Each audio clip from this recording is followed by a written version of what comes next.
世界の現代アート巡り。私たちは世界の現代アートを巡る旅をしています。今回は台北にある台北東大芸術館に行ってきます。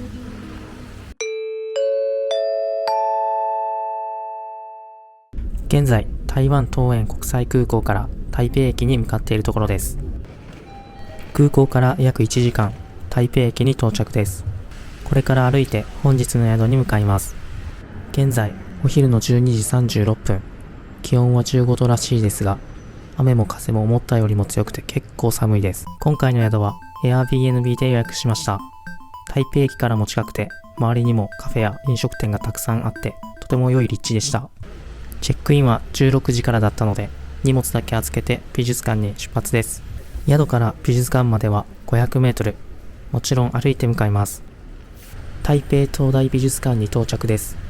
台北東大美術館は1921年建築の旧小学校をリノベーションして利用しています。2001年に開館し、歴史的建築と現代アートの融合が魅力の美術館です。営業時間は10時から6時。月曜日が休館日です。チケットは日本円で約430円。クレジットカードは使えませんでした。美術館は2階建てで9つのフロアで展示されています。まずはこちらの企画展、ノーランゲージから見ていきます。ノーランゲージは言語の枠組みを超え、身体感覚や直感を通じて芸術を体験することを目的とした企画展です。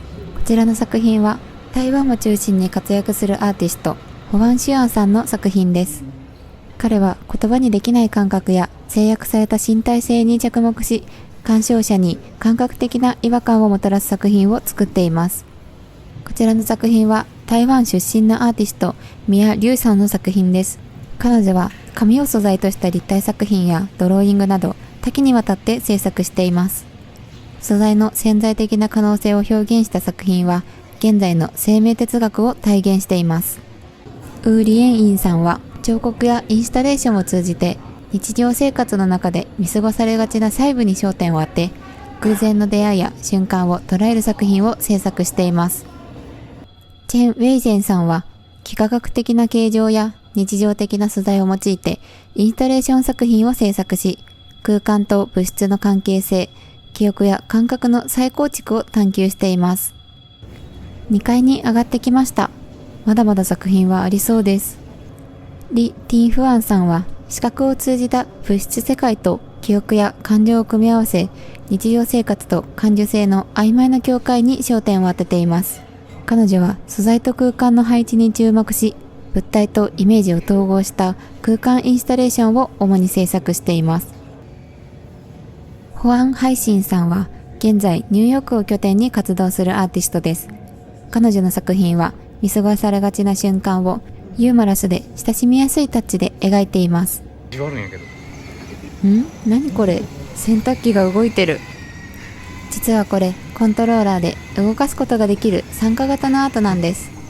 こちらの作品は家電が進化しすぎていて選択に悩む消費者のメッセージが込められているそうです。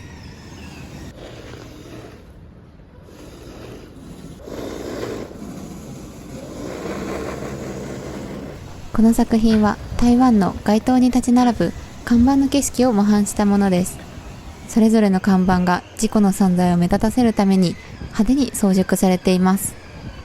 企画展光の狭間は韓国のアーティストリギョンさんによる没入型インスタレーションで、光と影、記憶と忘却、創造と消滅という時間の二面性を問いかけます。木くずで書かれた言葉は来場者との関わりの中で徐々に変化し、時間の痕跡を空間に刻みます。また、ギャラリーの壁の一部を開け、光と影の移ろいによって文字の見え方や意味も変化し、記憶や存在がいかに流動的であるかを体感させる、そんな展示らしいです。作品を見終えたので、最後にショップをさらっと見ていきます。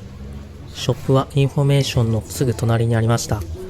美術館オリジナルのグッズやロゴ入りキーホルダー、タンブラー、オリジナルバッグなど、アート好きにはたまらない空間でした。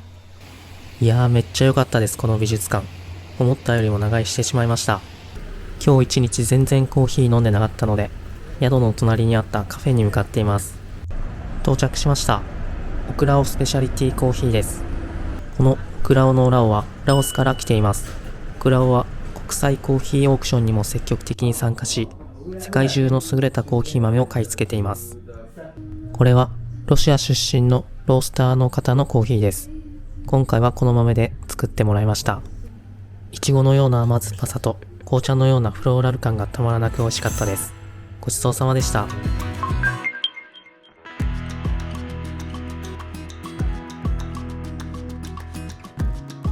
ご視聴ありがとうございます。次回の美術館は、光や吹き抜け空間が巧みな台湾初の現代美術館、台北市立美術館に行ってきます。このチャンネルは世界の現代美術館の情報を配信しています。この動画がいいなと思った方はチャンネル登録とグッドボタンをよろしくお願いします。